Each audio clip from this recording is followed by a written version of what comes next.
Buenos días. Ánimo. Ánimo. El día de hoy vamos a informar al pueblo de México sobre las medidas que se están llevando a cabo para enfrentar el coronavirus con el propósito de que todos los mexicanos estemos informados y con esta información actuemos con prudencia, sin desesperarnos, sin apanicarnos, con la firme convicción de que tenemos muchas fortalezas. El pueblo de México está hecho para resistir adversidades y para salir adelante.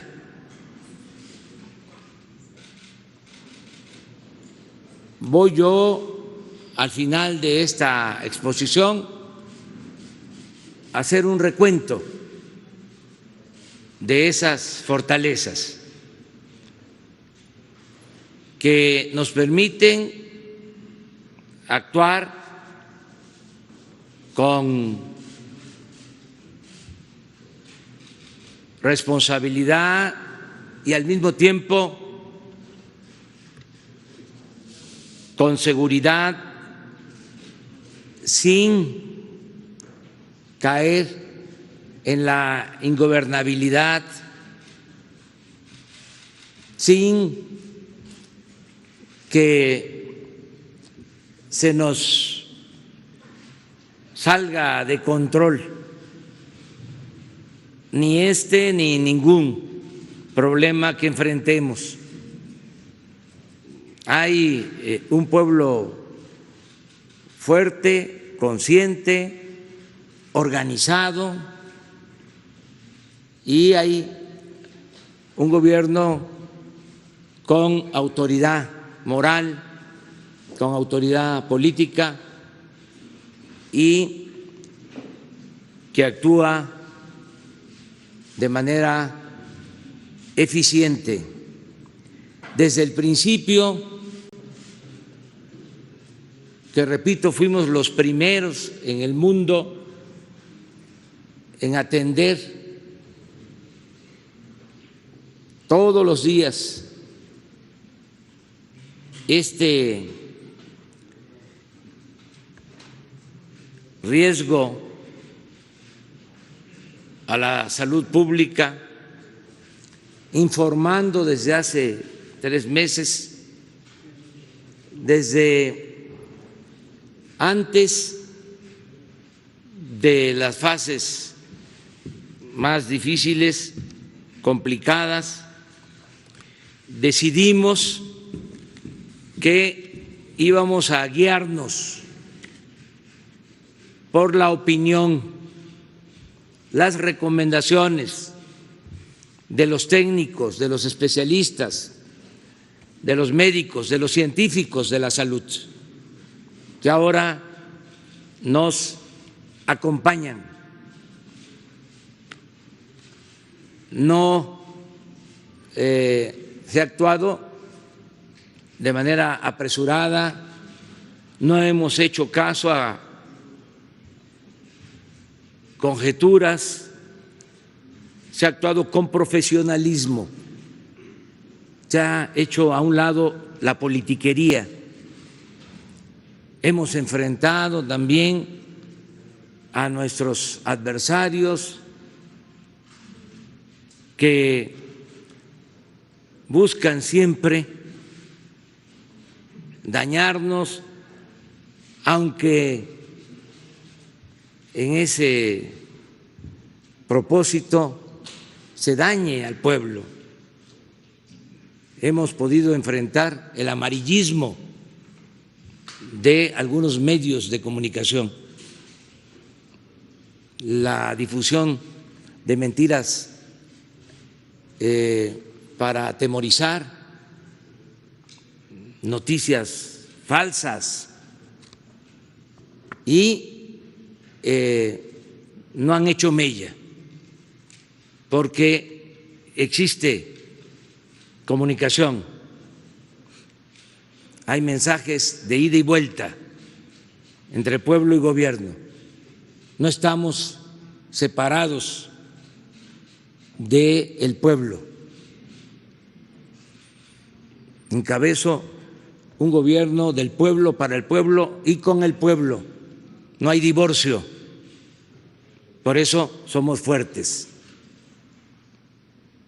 Vamos a presentarles lo que significa esta nueva etapa para enfrentar el coronavirus. Vamos a escuchar primero al doctor Hugo López-Gatell, que ha sido el encargado de la conducción de este plan.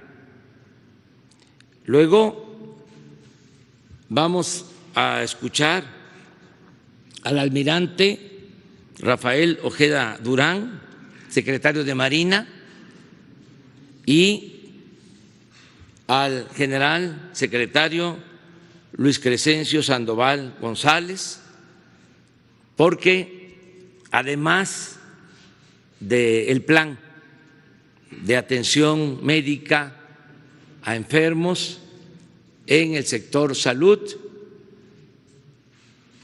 va a actuar tanto la Secretaría de Marina como la Secretaría de la Defensa, con el Plan Marina y con el Plan DN3. También va a hacer uso de la palabra el secretario de Hacienda, Arturo Herrera Gutiérrez, para informarles sobre la disponibilidad de recursos, el financiamiento de este plan de salud. Y al final, como les mencionaba, voy a tomar de nuevo la palabra. Entonces, comenzamos con el doctor Hugo López-Gatell.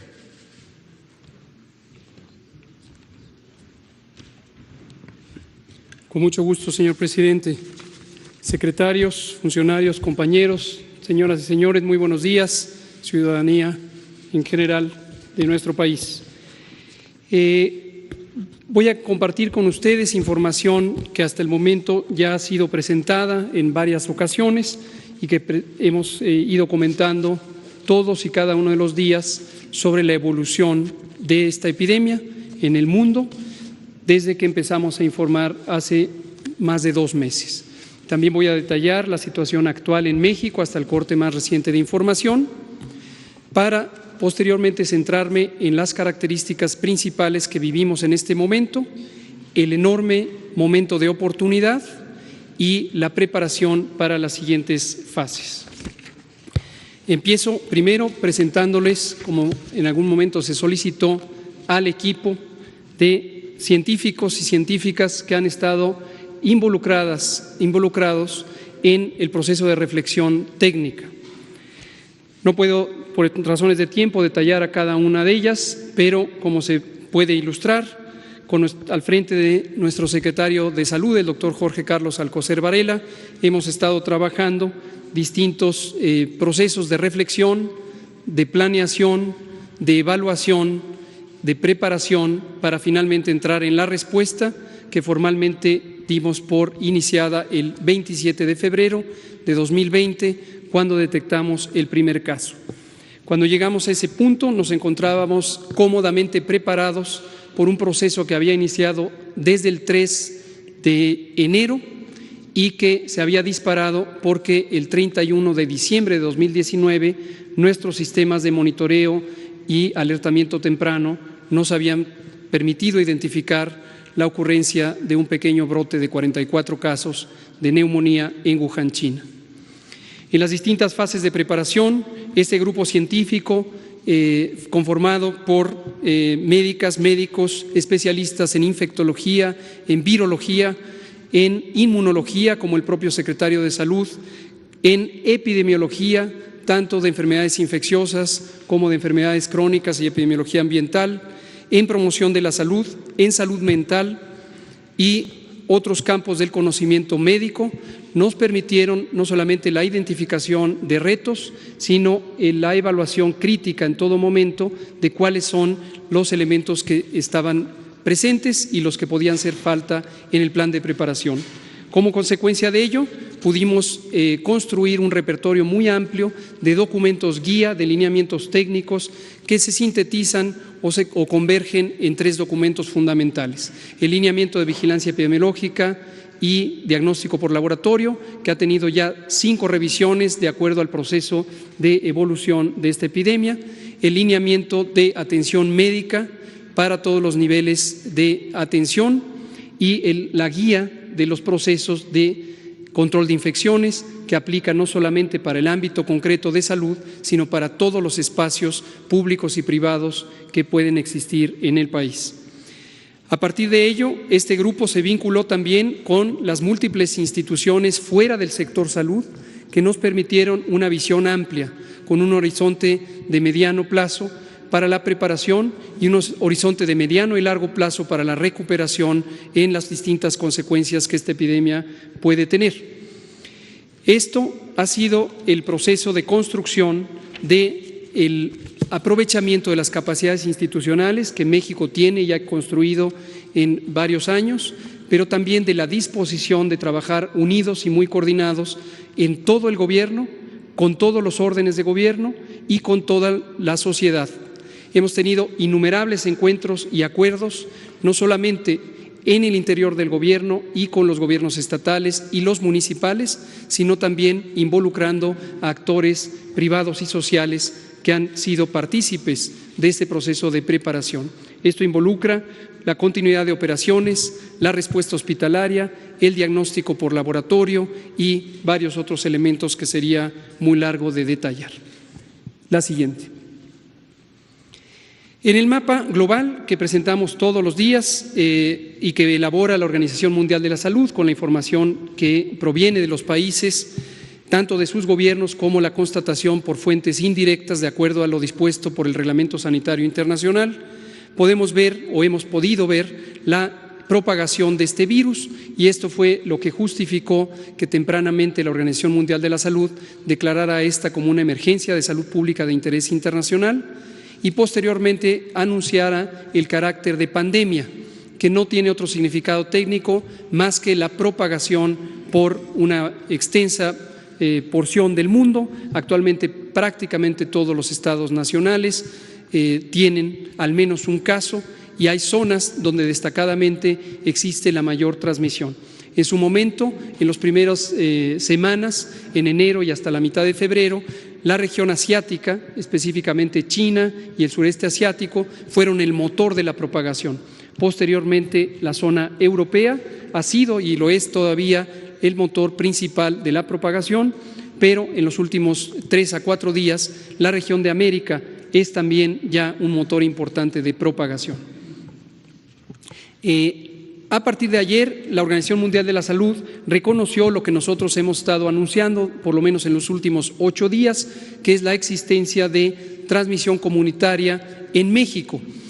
Eso lo hemos explicado, para nosotros es la primera generación de transmisión que nos permite ver que los contagios de personas que provienen de otras partes del mundo pueden propagarse al interior del país y al conservar la trazabilidad de estos casos, seguimos utilizando, como lo hemos hecho desde el inicio, la estrategia de contención centrada en las personas. Esta estrategia de contención nos ha permitido prolongar el tiempo antes de que pasáramos a la fase 2 y ha sido útil durante esa fase. Continuará durante algunas semanas en la medida en que tengamos la capacidad de identificar a los casos, podremos ponerlos en aislamiento, estudiar a sus contactos y seguir con ese mecanismo. Sin embargo, como comentaré en los próximos pocos minutos, ha llegado el momento donde podemos tener una mayor contribución con estrategias colectivas, estrategias masivas, que corresponden al capítulo técnico de mitigación comunitaria y nos van a permitir ser aún más eficientes en reducir la velocidad de propagación, contribuyendo al esfuerzo inicial centrado particularmente en la contención. En el siguiente diapositiva es también el informe específico del país y lo que podemos ver son algunas características que me gustaría destacar. Lo primero, los números. Tenemos hasta ayer por la tarde 367 casos acumulados que han sido confirmados. Asimismo, 1.865 fueron en su momento estudiados como casos sospechosos.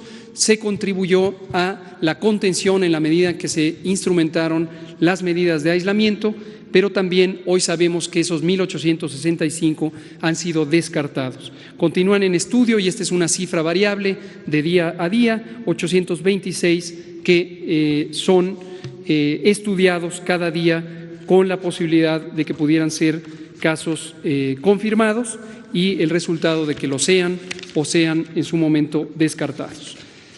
También quiero destacar que en la mayoría de los casos, como lo hemos explicado y como ha ocurrido en otros países, afortunadamente se trata de una enfermedad que se autocontrola por la respuesta inmune del organismo y en un periodo de aproximadamente 7 a 10 días, máximo 14 días, desaparece espontáneamente. Esto ocurre en casi 90% de los casos, 9 de cada 10 no van a necesitar ninguna atención avanzada, no van a necesitar hospitalización y su riesgo de complicaciones es significativamente bajo.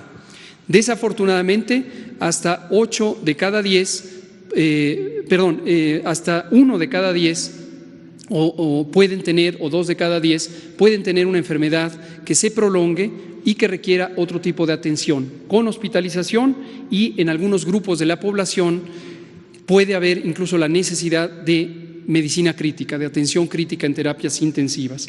Estas son las personas que reiteradamente hemos destacado como de mayor vulnerabilidad en términos de salud, que requieren la mayor atención del Sistema Nacional de Salud, pero también de la sociedad, para poder prevenir que se compliquen y en caso de que presenten alguna complicación directamente o indirectamente relacionada con la enfermedad COVID, puedan recibir atención oportuna y puedan restablecerse a la mayor posibilidad.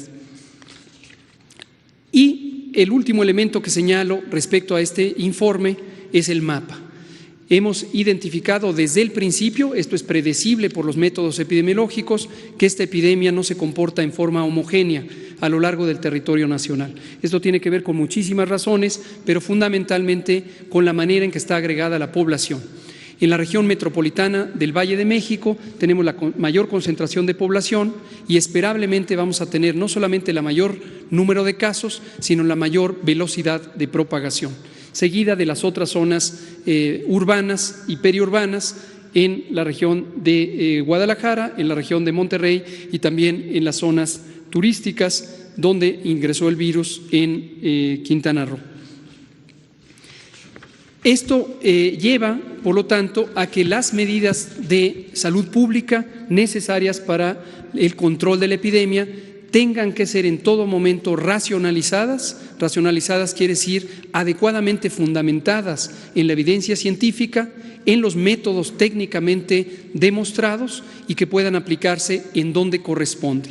Hemos destacado, y los acaba de señalar el presidente, que las medidas que no se amparan en ciencia empiezan a generar preocupación, caos y corren el riesgo de afectar no solamente la posibilidad de controlar efectivamente la epidemia, sino aspectos fundamentales de la sociedad, de la economía pública y también incluso de los derechos humanos.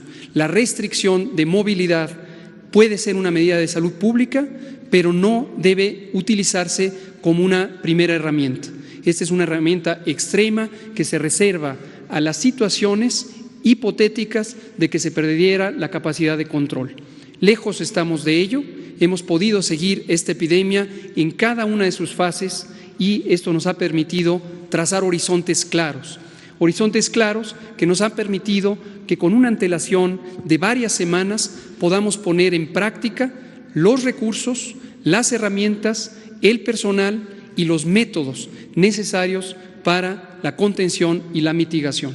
Declaro y reitero, las medidas extremas son parte del repertorio de salud pública, pero lejos estamos de necesitar medidas que vulneren la vida pública o que afecten a las garantías individuales. En la siguiente diapositiva quiero destacar dos elementos y estos los quiero destacar con un sentido de confianza y de optimismo en la enorme oportunidad que México ha tenido por no ser el país de origen de esta epidemia. Como todos sabemos, esta epidemia empezó con el año en la región asiática, específicamente en China, y como era esperable, se propagó a varios otros países. El aprendizaje científico, técnico que ha podido tener México por la experiencia vivida y la extensa documentación científica sobre el comportamiento de este virus en el resto del mundo nos da una ventaja respecto a otros territorios. Y la ventaja es poder programar adecuadamente el momento de cambio de las distintas fases y de las medidas de salud pública. Lo que vemos en la diapositiva es una característica que señalamos recientemente, que es la distribución de casos de acuerdo a su origen. Tenemos que 80% de los casos han venido del exterior, ya sea por connacionales que viajaron o por ciudadanos de otras nacionalidades que llegaron a México. Sin embargo, hasta casi el 20% son casos que derivan de este proceso de importación y son los contagios directos por personas que viajaron hacia personas que no han viajado. Y lo que tenemos como una señal muy temprana es la existencia de casos en donde no existe un antecedente de contacto ni con personas que viajaron y se infectaron, ni con alguien en el territorio nacional. Aunque apenas es el 1%, 5 casos, lo consideramos una señal temprana que debe ser tomada en cuenta porque esto precisamente es el elemento clave que empieza a distinguir la fase 1 de la fase 2. Esta característica, no el número de casos, esta característica, la pérdida de trazabilidad de los contagios. Y este dato, este elemento es crucial porque define también donde se empieza a agotar la utilidad de las medidas de contención centradas en los casos y la necesidad de anticipar las medidas poblacionales de mitigación.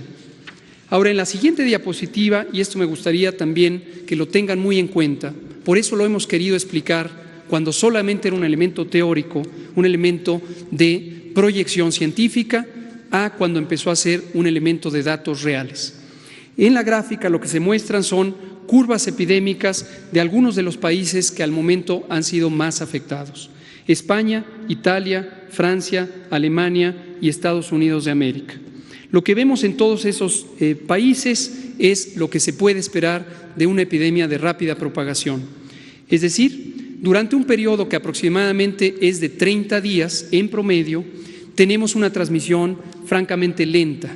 A partir del primer caso empieza a contarse este periodo y hasta durante 30 días se va encontrando que la suma de casos, pero particularmente los casos que se agregan cada día, se cuentan en menos de decenas, en muy pocos casos, hasta que se llega a un punto que técnicamente le llamamos punto de inflexión, pero que gráficamente, visualmente, todas y todos lo podemos identificar como este punto en donde se dobla la curva epidémica. La curva epidémica es la representación de los casos diarios que se pueden documentar.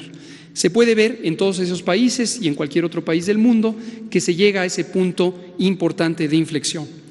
Finalmente, en la parte baja de la diapositiva, apenas visible, está una línea de puntos gruesos que corresponde a lo que está ocurriendo en México. Todavía no hemos llegado al punto de inflexión. Todavía no hemos llegado al punto en donde cambiamos de una propagación lenta a una propagación muy, muy acelerada. Y esta es la oportunidad de México. La oportunidad de México es haber actuado oportunamente en reconocer que esto podía darse y haber planeado el momento correcto de la implantación de las medidas comunitarias. El momento es este y, por lo tanto, queremos declarar formalmente el inicio de la fase 2. El inicio de la fase 2 lo que nos permite es trazar el horizonte para los siguientes 30 a 40 días, en donde empezaremos a visualizar que México, por haber anticipado 2 semanas antes las medidas generales, las medidas masivas que tienen los mayores impactos, tanto en reducir la transmisión y desafortunadamente también en las consecuencias sociales, vamos a poder doblar la curva, vamos a poder tener menor transmisión. Quiero ser muy claro, seguiremos teniendo transmisión. La expectativa no es terminar con la epidemia de un momento a otro. También quiero ser claro que el éxito en la reducción de la transmisión, en vez de llevarnos a una epidemia corta, nos va a llevar a una epidemia más larga. Pero esto es importante, porque lo que nos lleva es a administrar el riesgo. Administrar el riesgo, en términos llanos, lo que quiere decir es lograr tener que cada día haya menos casos de los que se pueden atender en la infraestructura de salud del Sistema Nacional de Salud de México. Y por eso es importante que estas medidas de mitigación comunitaria sean tomadas en cuenta. Destaco que en términos de mortalidad, mientras que muy triste y desafortunadamente algunos países ya tienen decenas, centenas o millares, nosotros apenas tenemos 4 muy desafortunadas, pero solo 4 muertes. Italia tiene 5.476 muertes, en España han muerto 1.720 personas, en Francia las defunciones ya se suman en 674, mientras que en Estados Unidos hay 407 decesos atribuibles a COVID. Y por su parte Alemania tiene ya casi 100, tiene 94 personas fallecidas relacionadas con la epidemia. México tiene 4. México encuentra, por lo tanto, el área de oportunidad, la aprovecha y la usa con base en ciencia y con base en los métodos de la salud pública.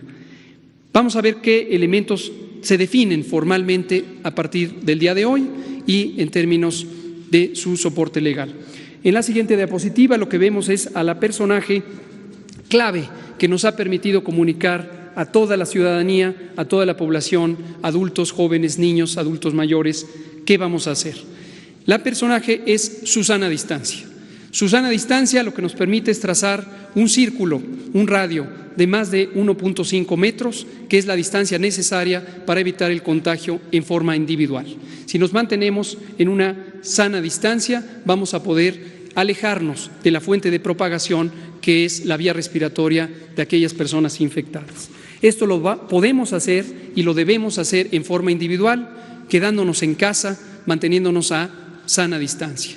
Pero también tenemos la Jornada Nacional de Sana Distancia. En la siguiente diapositiva resumimos las intervenciones masivas que la sociedad puede y debe tener para lograr la reducción de la transmisión de este virus. En primer lugar, proteger y cuidar a las personas adultas mayores y otros grupos de mayor riesgo. Como ya hemos dicho, las personas mayores a 65 años tienen un riesgo cada vez más grande conforme tienen mayor edad para complicarse o incluso para morir. Hay que estar muy al pendiente, no solamente ellas mismas, sino también su familia, su comunidad, la sociedad en su conjunto y desde luego el gobierno. Tenemos que cuidar a nuestros adultos mayores, son la memoria histórica de nuestra patria y no podemos permitirnos que por omisiones les dejemos caer en una situación de adversidad.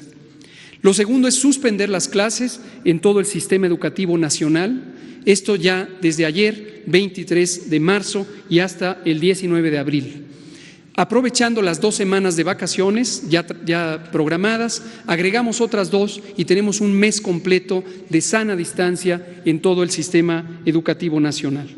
Asimismo, hemos definido suspender temporalmente, por las mismas fechas, eventos y reuniones de concentración de 100 personas o más. Hemos puesto un límite razonablemente bajo para este límite crítico de concentración.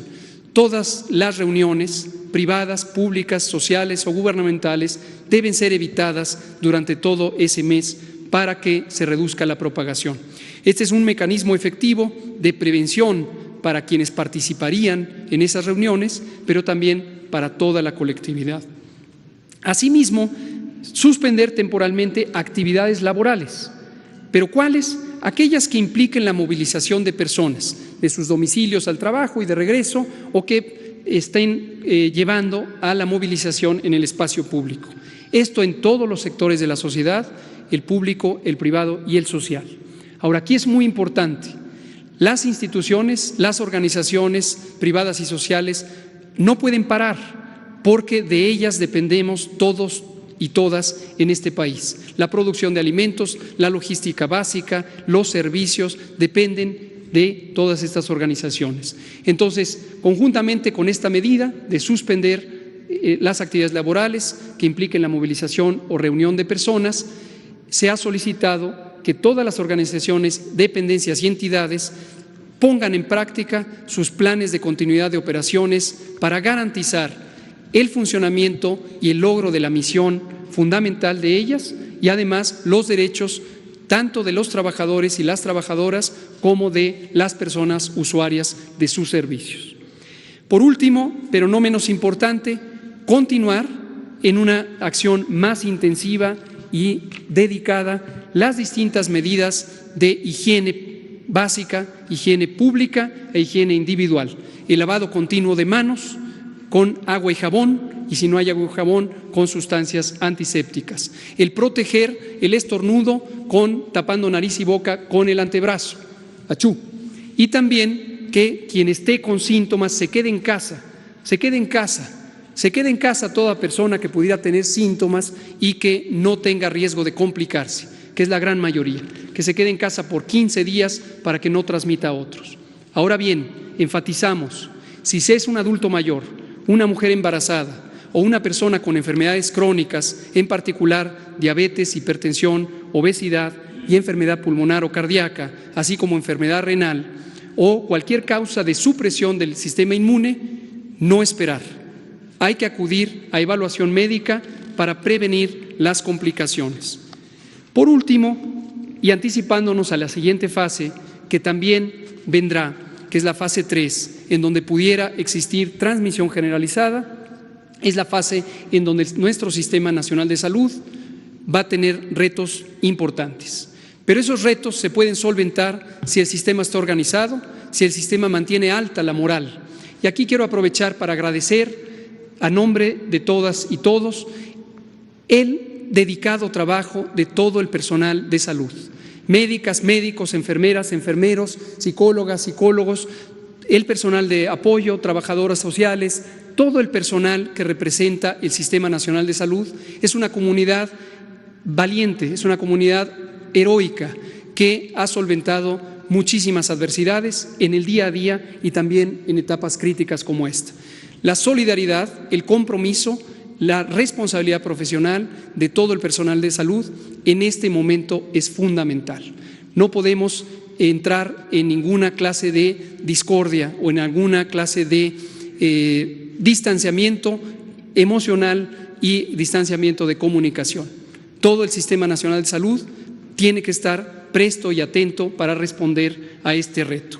¿Cuánto tenemos en infraestructura? Tenemos lo que se ve en esta diapositiva, tenemos una capacidad sólida, tenemos una capacidad amplia, organizándonos de una manera solidaria y generosa entre todas las instituciones del sector salud, las dependencias civiles y militares, podemos tener una capacidad suficiente.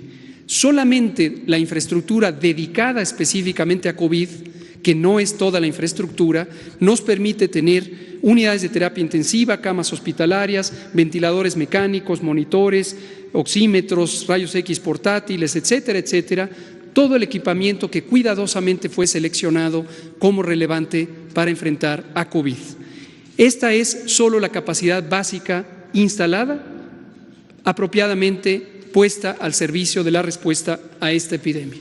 En pocos minutos presentarán las instituciones militares de nuestro país, por supuesto también heroicas, el plan de apoyo a la población civil. Cierro diciendo, médicas, médicos, personal de salud en general han sido considerados como no solamente indispensables, sino también como una comunidad a la que se le abren las puertas para robustecer nuestro sistema. Desde que se estableció el Instituto de Salud para el Bienestar, se estableció una convocatoria para contratar a personal de salud general y especializado. Hoy reiteramos que la convocatoria sigue abierta. Ya de los 43,000 personas contempladas por contratar, ya hemos completado más de 1,200 personas. Sin embargo, en este momento necesitamos acelerar el proceso de reclutamiento, por lo que invitamos a personal de salud de las distintas especialidades señaladas en la imagen a que atienda la convocatoria y se comprometa con el futuro de este país, siendo una persona que ayude a enfrentar la epidemia. La convocatoria está abierta, los datos son disponibles. Termino diciendo, la unidad de propósito, la unidad nacional en términos de la respuesta de un problema complejo nos va a robustecer, no solamente para lograr solventarlo, sino para encontrar que las mejores capacidades del país están en su gente, están en su corazón, están en su cerebro, están en todos nosotros. Por ahora nos distanciamos, por ahora establecemos una sana distancia, pero es física, no es moral, no es emocional y no es, por supuesto, en la solidaridad del pueblo. Gracias, presidente. Con permiso, señor presidente. Muy buenos días. A continuación, les voy a presentar el Plan Marina para apoyo al tema del COVID-19. La que sigue, por favor. Estas son las diferentes dependencias que cuenta la Secretaría de Marina en los puertos para apoyar esta contingencia. Son 2 casos en los que la Secretaría de Marina va a intervenir en casos graves me refiero a que estén hospitalizados en terapia intensiva, y los otros casos son centros de aislamiento voluntarios. Desde luego que tenemos en Ensenada, en La Paz, etcétera, en otros puertos, pero no tienen la capacidad para dar ese servicio. Estos son los puertos que sí tienen la capacidad. Las estrellas nos indican los lugares donde pueden ser atendidos en casos graves. En total tenemos 79. Y para centros de aislamiento, 4,043.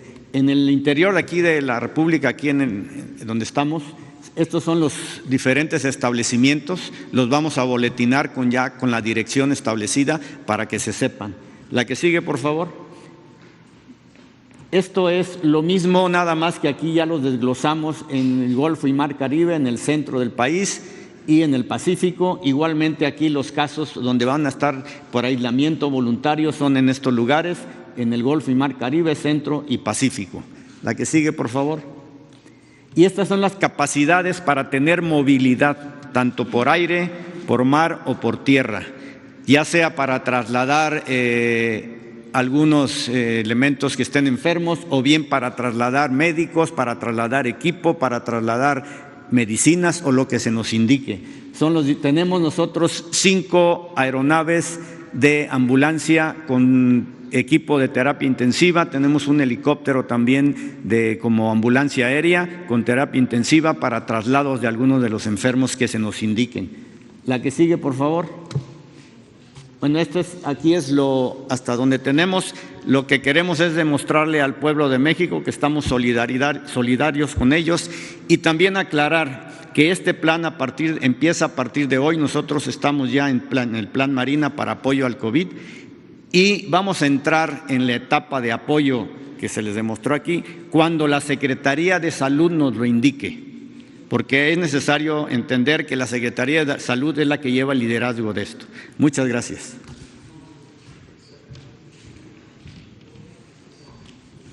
Con permiso, señor presidente. Por favor, la lámina. La que sigue, por favor. Bien, en base a lo que el subsecretario Gatell explicaba de la infraestructura de salud que ya se se cuenta y que está poniéndose en acción.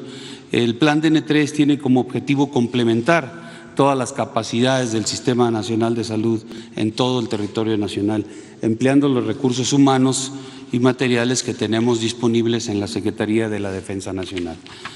Este concepto operativo del plan, que también, como ya lo citó el almirante Ojeda, ya estamos en el plan, en su primera fase, como ustedes pueden ver. La que sigue, por favor. Tenemos dentro del plan 3 fases: la fase preventiva, la de auxilio y la de recuperación. Ya estamos en la fase preventiva, es decir, activamos el plan a nivel nacional, estamos en la coordinación con todas las autoridades estatales y municipales, en coordinación con las autoridades de salud, en el censo de capacidades que tenemos en instalaciones hospitalarias, lo que tenemos para transportar medicamentos, las necesidades que tenemos en medicamentos, en insumos para poder realizar la atención adecuada a toda la población. El personal, el censo del personal médico y de enfermería y de todo el recurso humano del ámbito de la salud que tenemos disponible. También estamos en esta fase identificando la necesidad de contratación de personal médico y enfermería para poder incrementar las capacidades del plan en el escalamiento que se requiera en algún momento, y si es que se va a necesitar. La distribución de equipo y medicamento especializado, la implementación de un sistema logístico para la distribución y concentración de insumos de todo tipo, en el área médica o en el área también de alimentación. La preparación de nuestras instalaciones hospitalarias para este plan, y la determinación, ubicación e instalación de hospitales provisionales. En la fase de auxilio, pues vamos a activar y emplear todas las instalaciones hospitalarias militares, las unidades operativas que hayamos adaptado como instalaciones sanitarias y los hospitales que pertenecen al sector salud que vamos a operar. Estos también van a estar por fases. Vamos a seguir en la compra y distribución de equipo y medicamentos especializados, la activación y distribución de hospitales provisionales y la distribución de insumos médicos. Ya en la fase de recuperación, pues, será la limpieza y desinfección de todas las instalaciones, de todo el equipo, todo lo que hayamos empleado, el censo y almacenamiento de todo equipo, insumos especializados que se hayan adquirido para poderlos tener en resguardo y emplearlos en algún otro momento, como se hace en todas las fases o en todas las ocasiones en que se llega a implementar el plan DN3 y que hay equipo que se emplea o que se utiliza en esos momentos que tiene que irse a resguardo para la siguiente oportunidad. Una memoria gráfica, una autoevaluación y un informe final. ¿Qué tenemos? ¿Cuáles son nuestras capacidades dentro del sistema de sanidad militar? Ustedes pueden observar aquí en la lámina los recursos humanos y los recursos que tenemos en transporte terrestre y aéreo. Tenemos 1.738 médicos, 1.727 enfermeras, oficiales de sanidad 884, que estos oficiales de sanidad es lo que viene siendo un paramédico. Las tropas de sanidad 8.152, que es el personal que apoya toda esta infraestructura. Cirujanos dentistas 649. Aquí estamos previendo que estos cirujanos dentistas, que son parte de la infraestructura de salud de la Secretaría de la Defensa Nacional, pueden, previa capacitación, servirnos para incrementar nuestras capacidades en las diferentes instalaciones que vamos a utilizar dentro del plan DN3. También tenemos personal operativo en apoyo a la estructura de sanidad, 3.600. Estos son soldados, son tropas que de alguna manera también con una capacitación que les demos nos pueden servir para las funciones más básicas en la estructura de sanidad, haciendo un total de 16.750 hombres que podemos emplear de nuestra estructura para atender esta emergencia. En transportes aéreos y terrestres tenemos 100 ambulancias de terapia intensiva, tenemos 470 ambulancias nada más de traslado y vehículos para el transporte de insumos. Contamos con 2.337 vehículos de carga, 12 aeronaves de ala fija, 22 aeronaves de ala rotativa, helicópteros que nos van a servir para que, de acuerdo a sus capacidades de cada uno de estos, pues, hacer llegar los insumos o el material que se requiera a cualquier parte de la República. Ya se establecieron en coordinación con el sector salud las rutas que podemos implementar para hacer llegar a los diferentes estados, las diferentes instalaciones, todo el material que se requiera. Nuestras capacidades en instalaciones, que sigue por favor, ustedes pueden ver ahí en el mapa con diferentes puntos de colores. Nuestros hospitales, tenemos un hospital de alta especialidad que está en color azul, que está aquí en la Ciudad de México. Son 5 hospitales, aquí están las especialidades, las pueden observar: el Hospital Central Militar, el Hospital Militar de Especialidades de la Mujer y Neonatología, la Unidad de Especialidades Médicas, la Unidad de Especialidades Odontológicas, que puede ser también adaptada, como ya lo mencioné, en relación al personal, el Centro de Rehabilitación Infantil. También tenemos en segundo nivel, tenemos 4 hospitales de especialidades distribuidos. Ahí en el mapa ustedes pueden ver en Yucatán, en Jalisco, en Nuevo León y en Sinaloa, son nuestros 4 hospitales. También hospitales de región que están también distribuidos en los diferentes estados, aquí casi en todos o dentro de nuestra delimitación territorial. Tenemos 12 regiones militares que abarcan varios estados, de 2 o 3 estados, y ahí es donde están ubicados estos hospitales para atender regionalmente alguna necesidad, y estos están considerados dentro de esta aplicación del plan DN3. Y también 19 hospitales de zona de segundo nivel que están ubicados con puntos rojos ahí en el mapa, haciendo un total de 36 hospitales de este segundo nivel. De primer nivel tenemos 262 pelotones de sanidad. Estas instalaciones de sanidad son las que están incorporadas en cada una de las unidades operativas que tenemos, en cada uno de los batallones, de los regimientos, de esas corporaciones. Tienen su servicio de sanidad para atención del personal. Entonces, estas también están consideradas en el plan, estos 262 pelotones, y 10 unidades médicas de consulta externa, que estas unidades de consulta externa están destinadas a las áreas donde hay una mayor concentración de unidades operativas y por ende una mayor concentración de derechohabientes. Entonces, estas unidades también las estamos incorporando en el plan, porque es las partes donde tendremos o tenemos mayor concentración de población, haciendo un total de 272 instalaciones de primer nivel, y en total general de los hospitales 313 instalaciones sanitarias para la aplicación del plan. Las capacidades de hospitalización: 2.523 camas censadas, 50 camas de terapia intensiva y 23 cuartos para aislamiento. Esto es en nuestros hospitales. También tenemos, adelante por favor, tenemos también o consideramos dentro del esquema de apoyo para el plan camas de terapia intensiva y de hospitalización para el personal, para la gente que en algún momento, en base a las capacidades que tiene el sector salud y que en su momento pudiesen llegar a rebasarse, se hizo un cálculo y en base en eso estamos estableciendo este esquema de apoyo. Nuestros 15 hospitales militares de zona y 37 unidades operativas que vamos a condicionar para que den terapia intensiva.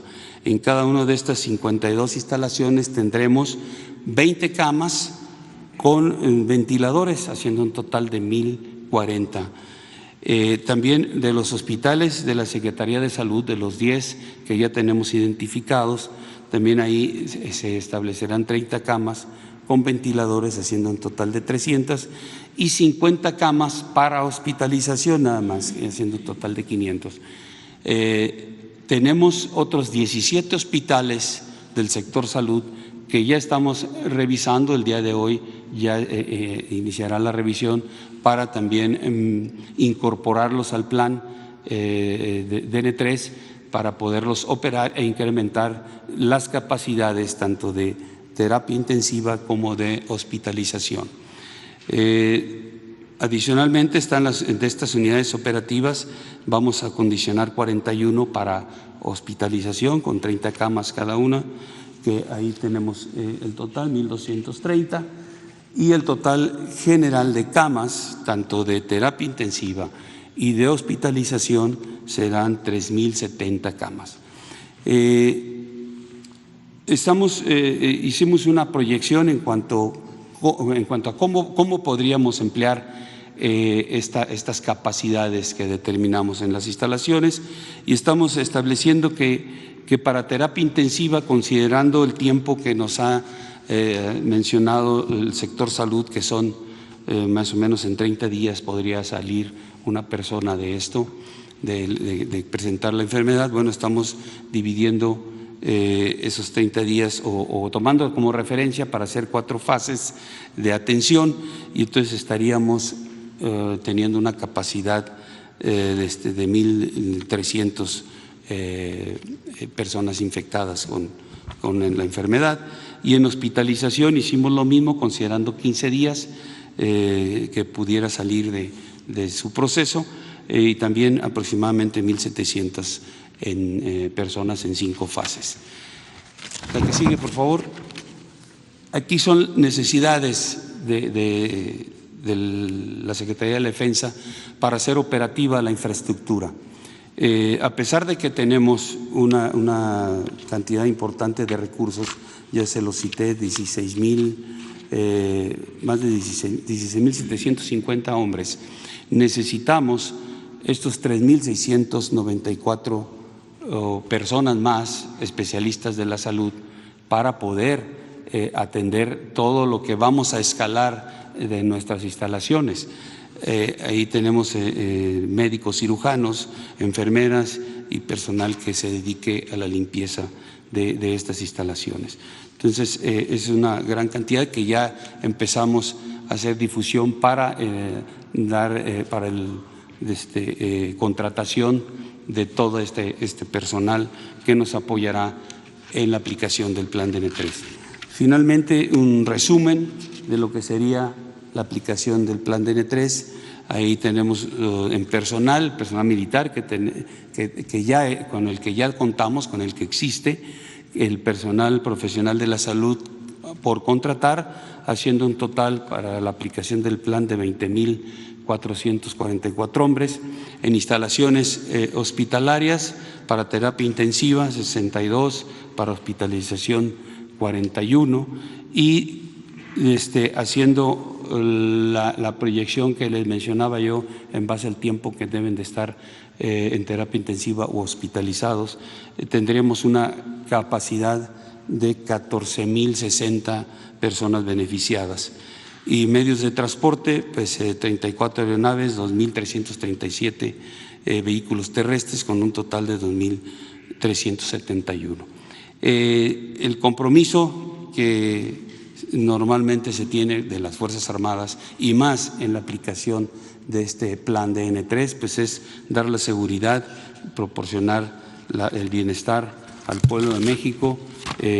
Siempre nuestro personal se mantiene en una capacitación constante para aplicar este plan DN3 y siempre dispuesto a servir a nuestra nación en casos como que se puede dar una emergencia, y que podemos emplear todos los recursos que la nación nos ha dado para nuestra operación en beneficio de nuestro país. Muchas gracias.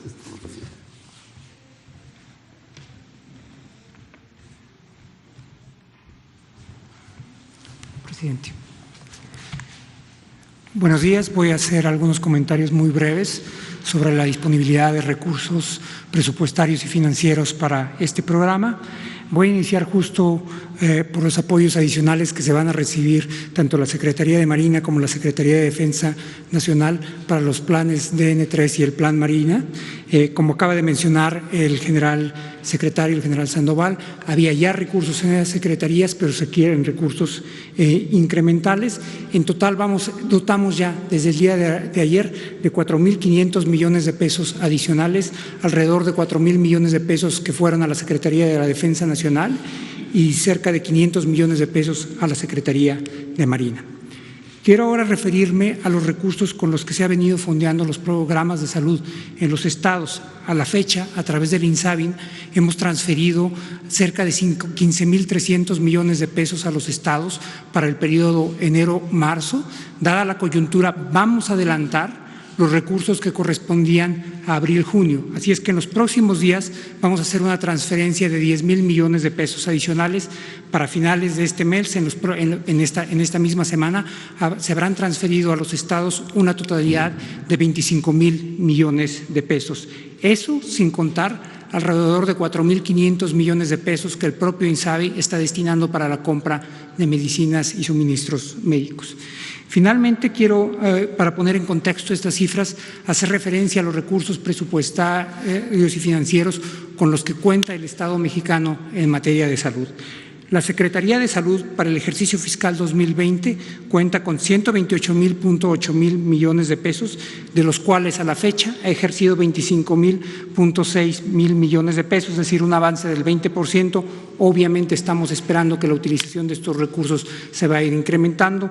Para finales de este mes, con relación a las transferencias que ya había señalado, se espera que esté alrededor del 29%. El Instituto Mexicano del Seguro Social cuenta con un presupuesto aprobado para este ejercicio fiscal de 825.000 millones de pesos y el ISSSTE de 349.4 millones de pesos. Finalmente, se hizo en el transitorio de la Ley General de Salud, se incorporó ese transitorio para que los 40.000 millones de pesos del Fondo de Salud para el Bienestar pudieran destinarse a fines como esos. El INSABI los tiene ya a su disposición. Este fondo tiene la suficiente flexibilidad para permitir reaccionar en emergencias como estas. Muchísimas gracias.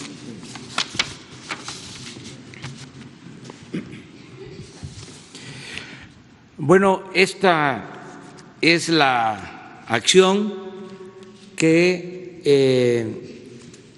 se va a llevar a cabo a partir de hoy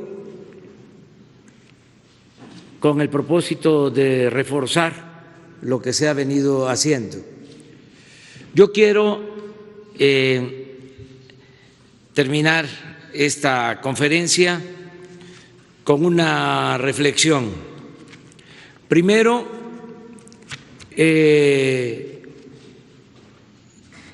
sostener que más que la capacidad hospitalaria, lo importante es que podamos curarnos y cuidarnos los mexicanos en nuestros hogares. Tenemos, y esta es una gran fortaleza, algo que nos distingue con relación a otros países del mundo. Nosotros tenemos mucha fortaleza por la solidaridad, la fraternidad de nuestras familias. La familia en México es la institución de seguridad social más importante. Que no tengamos duda de eso. Lo tengo analizado, comprobado. A diferencia, con todo respeto, a otros países, nosotros vivimos en comunión y practicamos en nuestras familias la solidaridad, la fraternidad. Si le va mal a un miembro de la familia, acuden en su apoyo a otros. Eso nos ha protegido siempre. Repito, es una gran institución. Eso se va ahora a poner a prueba. Y hago un llamado para que cuidemos en nuestras familias a los adultos mayores. Ya lo hacemos, pero ahora debemos de aplicarnos más. Es un hecho, es conocido que sobre todo las hijas cuidan a los padres. Los hombres podemos ser más desprendidos, pero las hijas están siempre pendientes de sus madres, de sus padres.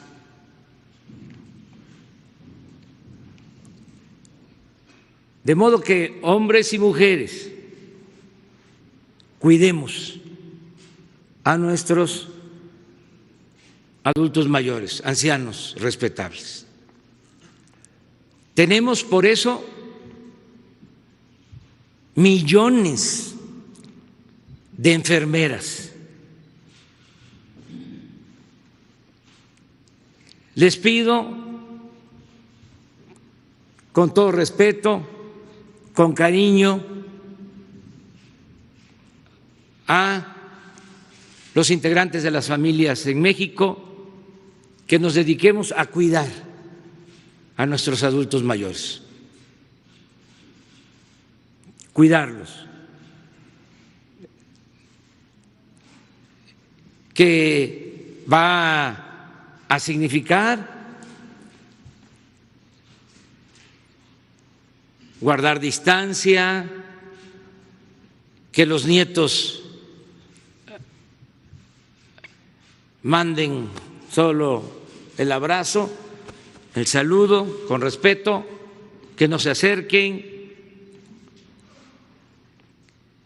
que se procure que tengan buena alimentación. Buena alimentación significa comer sano.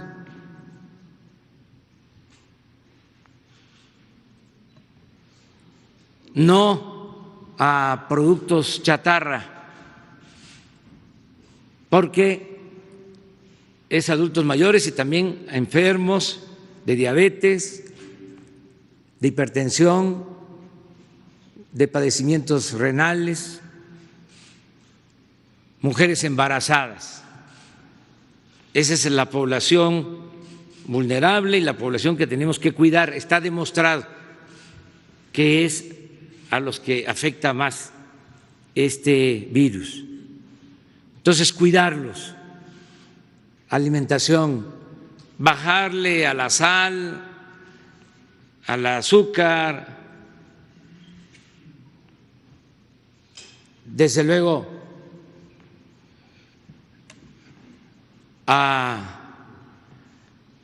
el alcohol. Nada de que se quita con tequila o con mezcal. Por lo pronto, abstenernos o bajarle el cigarro,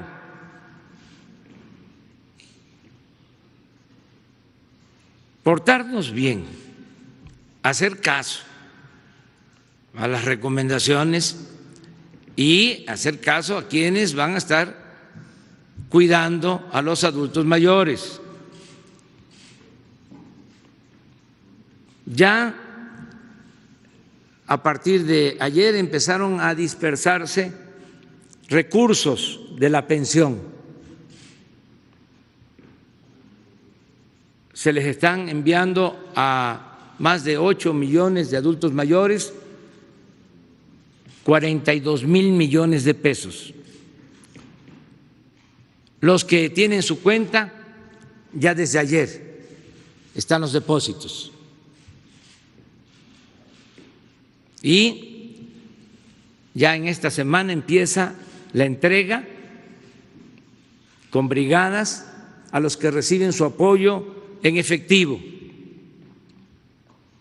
Nos están ayudando los servidores de la nación y otros trabajadores de los programas de bienestar para que les lleguen los recursos. El día de hoy también voy a firmar un decreto para que tanto en el sector público como en el sector privado se les otorgue permiso a los adultos mayores para que puedan estar en sus casas. Permisos con goce de sueldo y con todas las prestaciones, independientemente del decreto. Ya estoy recibiendo muestras de solidaridad de empresarios. Me mandó a decir el ingeniero Carlos Slim que se compromete a no despedir a ningún trabajador de sus empresas. Solicito a todos los empresarios que se solidaricen, que puedan irse a sus casas los adultos mayores, los que tengan problemas, repito, de diabetes, de hipertensión, que tengan padecimientos renales, mujeres embarazadas, que se cuiden a sus casas. Pero quiero repetir, a cuidar a los adultos mayores en nuestras casas. La familia que se organice para cuidar a los adultos mayores, mujeres y hombres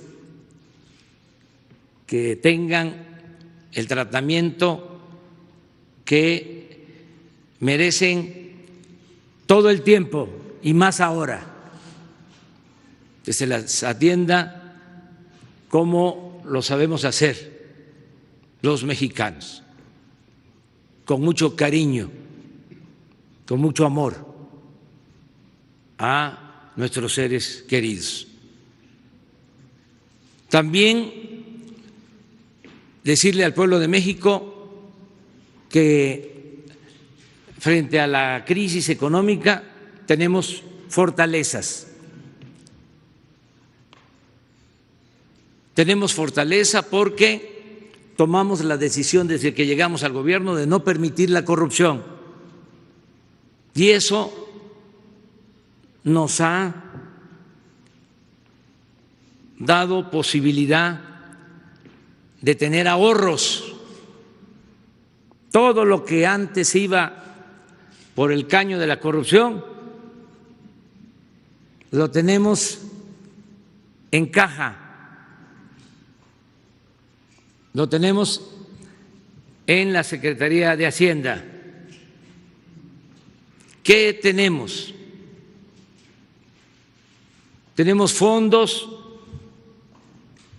extras para usar de alrededor de 400,000 millones de pesos.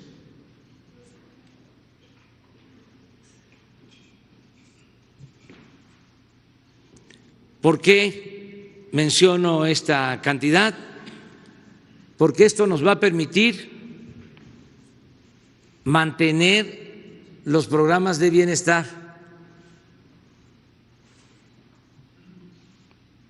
Además del presupuesto, porque la recaudación ha sido buena. Ayer les decía yo, en lo que va del año con relación al año pasado, tenemos una recaudación del 7%, superior a lo obtenido el año pasado. Son como 45,000 millones de pesos. Tenemos el presupuesto sin déficit y 400,000 millones adicionales. Esto nos permite mantener todos los programas de bienestar, todos. Nos permite tener recursos para enfrentar la caída de los precios del petróleo, al mismo tiempo que tomamos la decisión de bajar el precio de las gasolinas.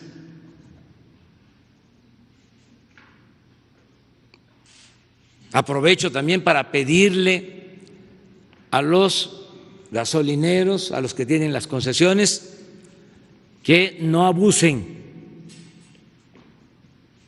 que la gasolina no puede costar más de 17 pesos por litro.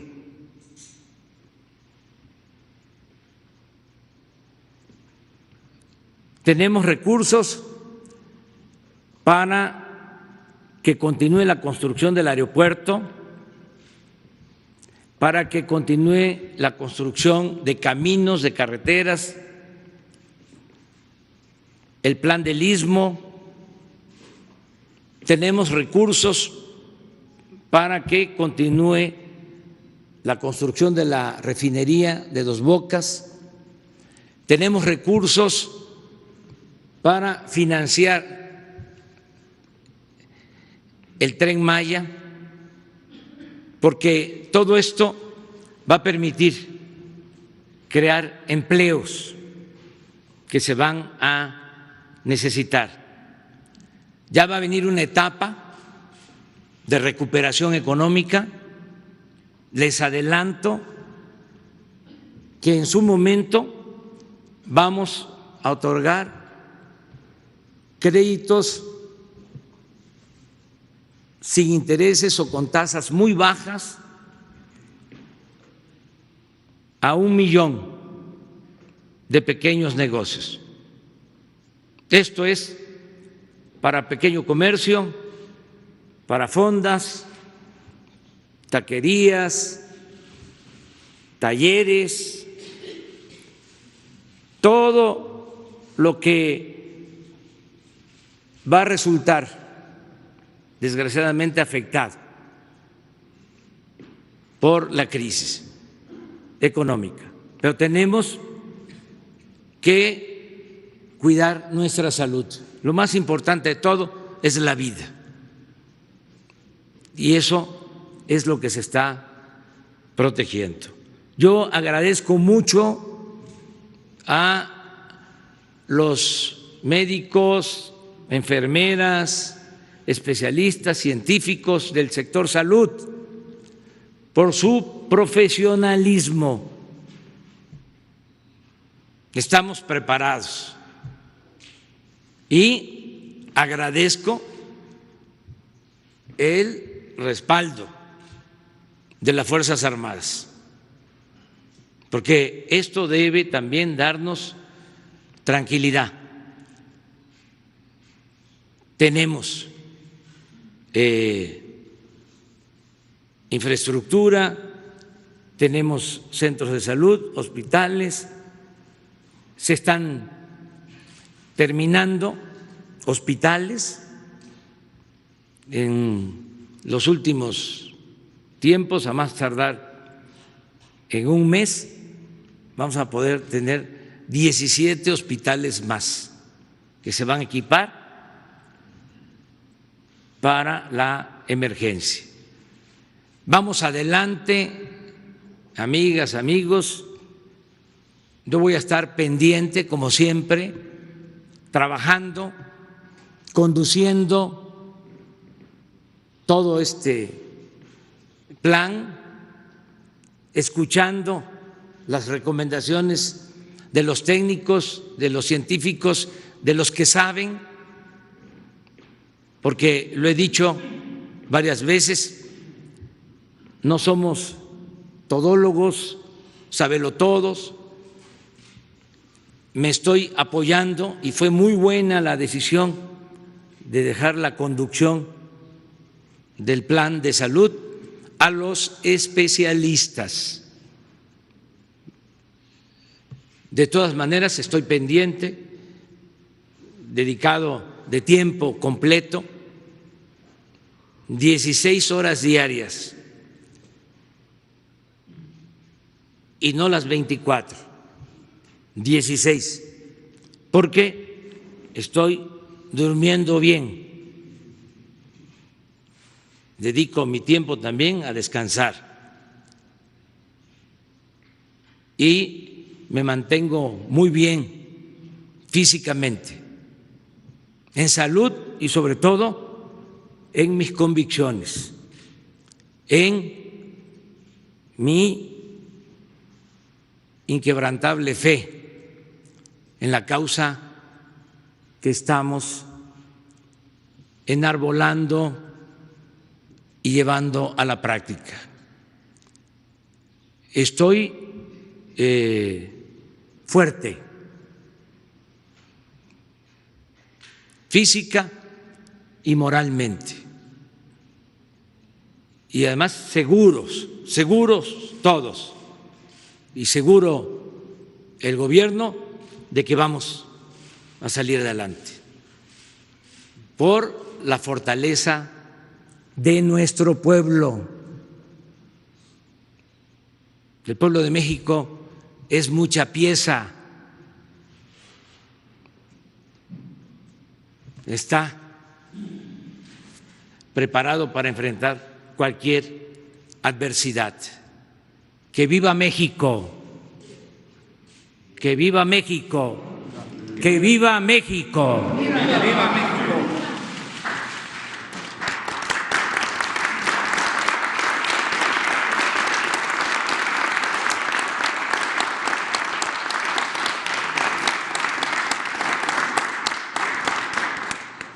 Muchas gracias. Mañana contestamos todas las preguntas. Muchas gracias. Ahora sí.